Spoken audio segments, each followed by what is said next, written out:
ایک عورت کا انتقال ہوا۔ جنازہ جب قبرستان میں لایا گیا، میت کو قبر میں رکھنے لگے تو دیکھا اس میں ایک سانپ نکل آیا ہے۔ لوگ یہ دیکھ کر ڈر گئے۔ پھر دوسری قبر کھودی گئی، دیکھا گیا کہ قبر صاف ہے۔ جب میت کو قبر میں اتارنے لگے تو کیا دیکھتے ہیں، وہی سانپ جو پہلی قبر میں سے نکلا تھا وہی اس میں بھی زہر ہوا ہے۔ لوگوں نے اس کو مٹی ڈال کر بند کر دیا۔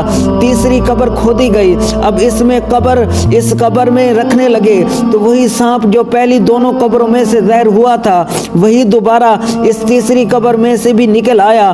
لوگ یہ سب ماجرا دیکھ کر ڈر گئے اور آپس میں مشورہ کرنے لگے کہ نہ جانے اس عورت نے کیا گناہ کیا ہے، یہ سانپ اس کو چھوڑ نہیں رہا، لہذا اس کو اسی قبر میں دفن کر دیتے ہیں۔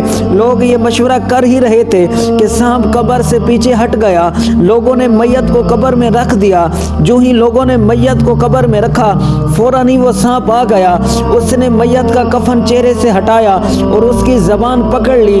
سارا مجمع دیکھ کر حیران رہ گیا۔ یہ سب کچھ دیکھ کر بہت پریشان ہوئے۔ اس مجمع میں عورت کا شوہر بھی شامل تھا۔ لوگوں نے اس کے شوہر سے پوچھا کہ آخر کیا معاملہ ہے، اس عورت نے کون سا ایسا گناہ کیا ہے، کون سا ایسا عمل کیا ہے، یہ سانپ اس کے ساتھ ایسا کر رہا ہے۔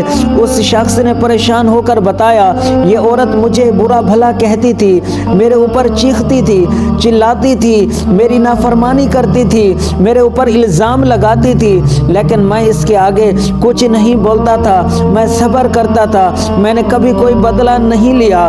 مجمع میں کھڑے کچھ لوگوں نے اس کے شوہر کو بولا کہ بھائی تم اس کی خطا کو معاف کر دو، اس کے لیے مغفرت کی دعا کرو، شاید اس پر یہ عذاب ہٹ جائے۔ پھر اس کے شوہر سمیت تمام لوگوں نے اس عورت کے لیے دعائے مغفرت کی۔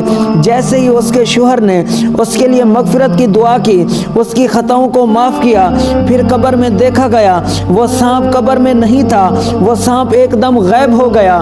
لوگوں نے قبر کو بند کر دیا اور گھر کو واپس لوٹ آئے۔ آقا کریم صلی اللہ علیہ وآلہ وسلم نے ارشاد فرمایا کہ بہترین بیوی وہ ہے جس کی طرف دیکھتے ہی دل خوش ہو جائے۔ یہ ایک حقیقت ہے کہ دنیا میں رنگ عورت کے دم سے قائم ہے، وہ عورت ہی ہے جو ایک حیوان صفت انسان کو انسان بنا دیتی ہے، اور وہ بھی عورت ہی ہے جو ایک اچھے انسان کو حیوان بنا دیتی ہے۔ اگر عورت چاہے تو بگڑے ہوئے گھرانے کو سدھار دے، اگر چاہے تو ہنستے بستے گھرانوں میں آگ لگا دے۔ دنیا میں عورت کو اسلام نے جو مقام اور عزت عطا کی ہے، اسلام سے پہلے اس کا کوئی تصور نہ تھا۔ ایک درجہ عورت کا بیوی کی حیثیت سے ہے۔ اللہ تعالیٰ نے قرآن مجید میں فرمایا وَخَلَقْنَاكُمْ أَزْوَاجًا، ہم نے تم کو جوڑا جوڑا بنایا ہے۔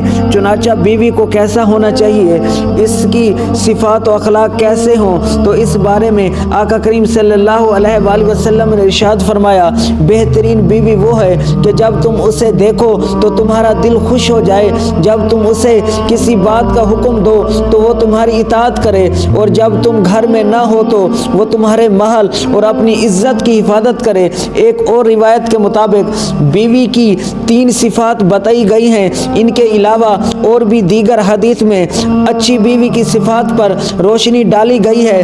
پہلی صفت جب تم اسے دیکھو تو دل خوش ہو جائے، دوسری صفت فرما بردار ہو، تیسری صفت کہ وہ تمہاری غیر موجودگی میں تمہارے محل اور اپنی عزت کی حفاظت کرے۔ جب گھر سے باہر ہو تو تمہیں اس بات کی فکر نہ ہو کہ گھر میں کوئی شیطان داخل ہو سکتا ہے۔